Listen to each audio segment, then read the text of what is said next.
Hi everybody, welcome to Jin's Wall Street News. According to the US Department of Labor, the number of Americans claiming unemployment benefits decreased from 220,000 to 211,000 in the week ending December 28th. According to the S&P Global US Manufacturing Purchasing Managers Index fell from 49.7 in November to 49.4 in December. The US Census Bureau reported Thursday that construction spending was virtually unchanged in November from a month ago. Richmond Fed President Tom Barkin delivered remarks on Friday, quote, "My baseline outlook is positive. I expect more upside than downside in terms of growth," unquote. 10-year Treasury yield rises to 4.62% after Tom Barkin's speech. For the US stocks, S&P 500 rose 1.26%, and the Nasdaq composite jumped 1.77% last Friday. According to the US Department of Labor, the number of Americans claiming unemployment benefits decreased from 220,000 to 211,000 in the week ending December 28th. The number of Americans receiving benefits after an initial week of 8 also fell from 1,896,000 to 1,844,000 in the week ending December 21st. The number of the initial jobless claims peaked at 260,000 in the week ending October 5th. Then it dropped to 213,000 in the week ending November 23rd. But the number rebounded to 242,000 in the first week of December. Then it decreased to 211,000 in the week ending December 28th. It's really a good news. In addition, the number of the continuing jobless claims also fell from 1,896,000 to 1,844,000. It looks good. According to the S&P Global, the US Manufacturing Purchasing Managers Index inched down from 49.7 in November to 49.4 in December, but revised up from the flash reading of 48.3. The S&P Global said, quote, "December saw a sharper reduction in new orders. The rate of decline in production also quickened while firms scaled back purchasing activity and inventory holdings. Business confidence also waned after having jumped higher in November. On a more positive note, employment increased modestly for a second month running," unquote.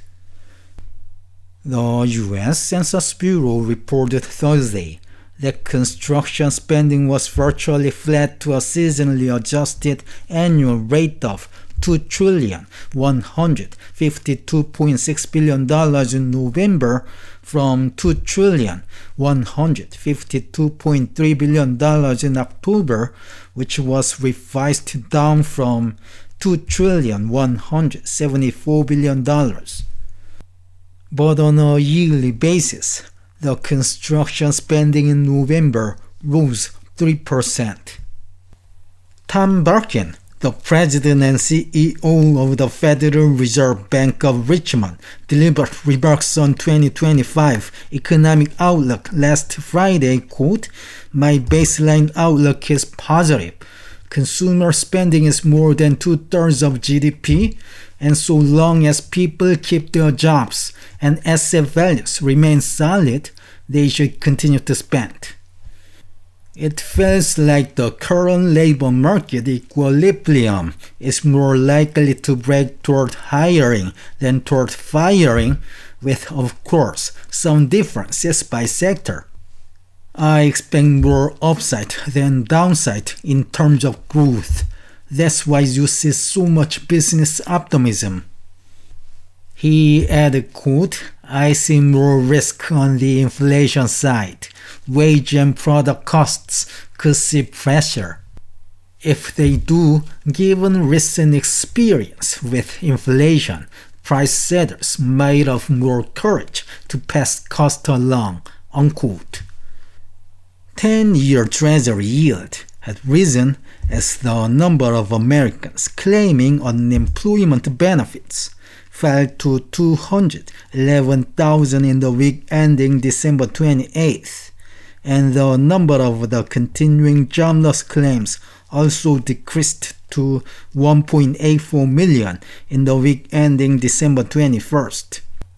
Then it went up further as the S&P Global Manufacturing PMI was revised up from the flash reading of 48.3 to 49.4 in December. 10-year Treasury yield moved down last Friday morning, but it rebounded as ISM Manufacturing PMI also rose to 49.3 in December, higher than expectations.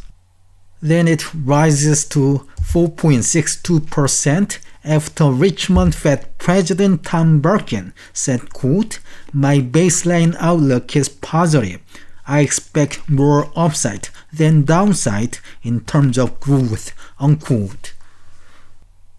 For the US stocks, S&P 500 rose 1.26%, and the Dow Jones Industrial Average added 0.8%. The tech-heavy Nasdaq jumped 1.77% last Friday. Shares of Tesla jumped 8.22% Friday after tumbling 6.08% last Thursday. Nvidia stock soared 4.45% as Nvidia founder and CEO Jensen Huang is scheduled to deliver his CES keynote on Monday. The US chip stocks also rose as investors are cautiously optimistic because the US labor market remains solid and the US manufacturing PMIs signaled that the manufacturing sector might have reached the lowest point and may be about to improve. Okay, this is the end of today's news.